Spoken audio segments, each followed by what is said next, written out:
Alrighty, yo, what's going on, everybody? It's your boy, Mr. DDG94, back with another reaction video. Today, we're going to react to 10 greatest SummerSlam builds in WWE history. Hey, SummerSlam is on tonight.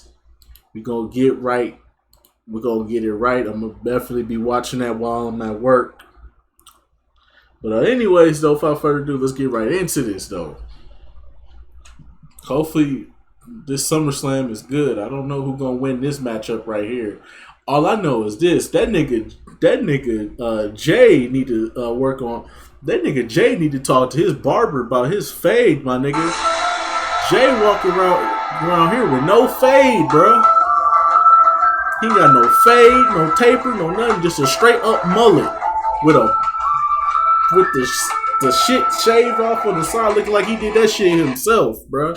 Hell no, bro. That shit is not cool, my guy. You need to get a taper or something on that motherfucker. Shit, a burst fade or some shit. Nigga got straight bald. It's just straight skin bald. No hairline, nigga. What the fuck? Jay, you gotta do better, bro. If this list was released 2 weeks from now, I can tell you as a certainty that the top spot would be occupied by Roman Reigns versus Jey Uso. Facts. It's not very often that we see a SummerSlam story be on the receiving end of an all-time epic build, the kind usually reserved for WrestleMania. Facts. A lot of the time in recent years, the SummerSlam card would be thrown together before the show without much thought, despite being WWE's second biggest show of the year. Nah, back in the 2000s, they used to handle SummerSlam with care. They really did used to handle SummerSlam with care. It seemed like once we got to like the mid 2010s, yeah, they started treating SummerSlam like a gimmick. Of course, is your notification that you won't be seeing matches like Dean Ambrose versus Dolph Ziggler during the next 11 minutes. However, when WWE has a clear goal in mind, they can give us a SummerSlam build that would indeed convince you that this is the WrestleMania of the summer. Here's to more positive lists. I'm Tempest, hailing from Parts Fun Known, and these are the 10 greatest SummerSlam builds in WWE history. Let's go. But before we get on with our list, make sure, of course, that you like this video if you haven't already, and make sure you're subscribed to Parts Fun Known. We are oh so close to our 250,000 subscriber goal, where we're going to be playing a 4-player MyGM mode in WWE 2K23. You won't want to miss it, so get us to 250,000 today, 2019. We begin with the butt-ass WWE Championship match from SummerSlam 2019 between Kofi Kingston and Randy Orton. Yeah. I mean, it's not their fault this match is a bullshit count-out finish only designed to stretch out this story for a rematch, because the story behind this match deserved so much more. Facts. Such is the story with much of Kofi's reign, really. Anyway, positivity. In 2009, Kofi Kingston looked poised to be a new top guy. He ruined Randy Orton's new car, was the sole survivor of a pretty good elimination match, and boom dropped Randy through a table at Madison Square Garden. Everything's looking up, right? Well, then Orton beat him at TLC, shouted stupid when Kofi forgot the finish of a Raw match, and bada bing bada boom, back to the mid-card for another decade you go, Kof. Fast forward to 2019, and Orton was consistently a roadblock in Kofi's way to get to WrestleMania, and then stood in his way again at SummerSlam, serving as the perfect final boss for Kofi Kingston's unique story. Is all that linear and told on purpose? No, but it aids the story, and wrestling is about adapting, so as far as I'm concerned, this SummerSlam had a 10-year build, and I won't hear otherwise. Number 9, Team WWE versus The Nexus, 2010. That's pretty good. It may be becoming apparent that a stellar build does not a great match guarantee. However, let's take that negativity and put it right in the dumpster, and instead focus on the imagination-capturing run of The Nexus from June of 2010 until that infamous match at SummerSlam. So few times have there ever been such an instance of WWE getting an instant influx of new stars all at once. And unfortunately, even rarer are the times that has worked out, but you stay in that dumpster negativity. The former rookies of Season 1 of NXT arrived at the end of Raw, Viewer's Choice, and wreaked havoc and continued to do so in the coming weeks and months, taking out legends like Bret Hart, Ricky Steamboat, like the heinous bastards they are, and also Vince McMahon. Maybe they didn't need stopping. Everyone was into this shit, and John Cena's shaky recruitment of his fellow WWE stars, friend and foe, kept tension up until the very final Raw, when the crowd was so amped up for the teams to fight that the camera was literally shaking. I mean, not how WWE usually shakes their cameras, like a good shake. Number 8, Seth Rollins vs. Edge, 2021. When Edge returned to WWE in 2020, there were loads of names people fantasy booked him to face. The name at the top of virtually everyone's list, Seth Rollins. On one hand, Seth was perhaps WWE's best in-ring performer at the time. On the other, there was that time he tried to literally murder Edge. Yeah, I think they may have had some unfinished business. In 2014, The Authority was booted from WWE by Sting and John Cena's team at Survivor Series, and that lasted all of 1 month because WWE is a stupid company. God, it's like, it's in my veins. It's negativity. It's fighting its way out. Maybe I'm the problem. As we found ourselves in 2021, Seth felt that Edge had cut in line for a shot at the Universal Championship, and at Money in the Bank cost Edge said shot. Now that they had a reason to be fighting, Edge started to really get to Seth, calling him Edge Light and demanding he take the next step and be more than he was. I love storylines about wrestlers being similar and letting any anger or anxiety about those similarities drive the story. And thankfully, this build actually gave us a great match. Number 7, SummerSlam 2005. On paper, SummerSlam 2005 I think is the best SummerSlam ever. That card is stacked, loaded with excellently built matches and also Angle versus Eugene.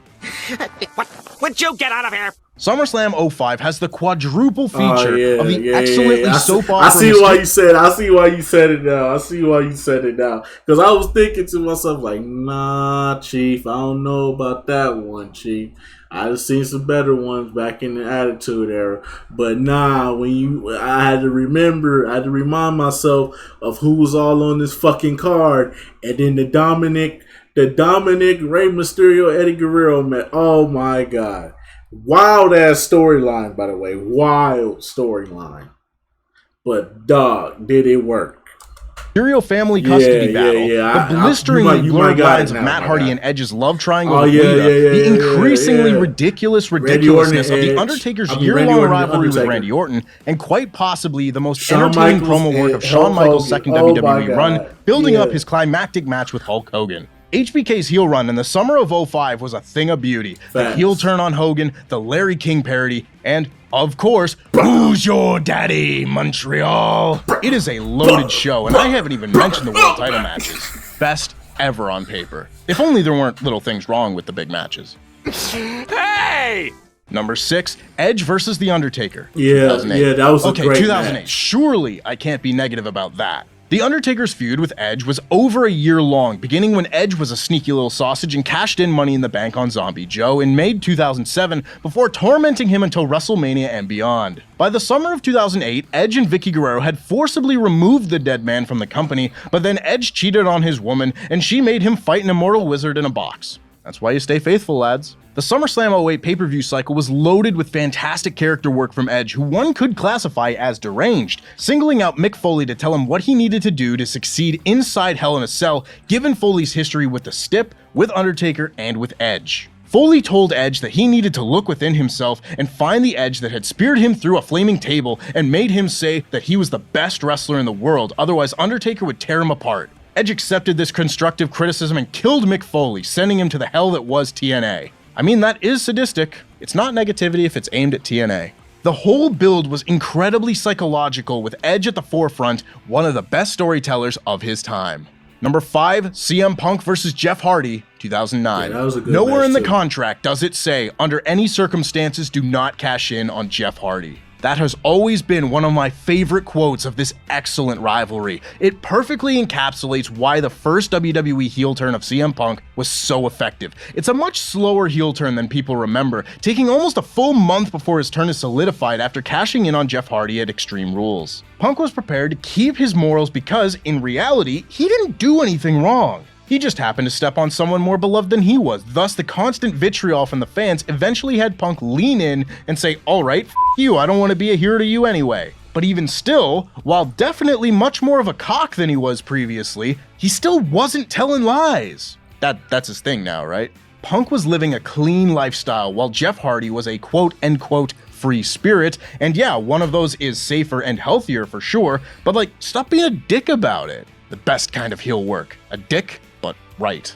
The rivalry of the year for 2009 culminated in the main event of SummerSlam in a fantastic TLC match, and by the time we reached it, Punk was a shadow of his former, more respective self, now an angry, self-righteous, vengeful version of himself, having completed one of the best character arcs of any wrestler of the time.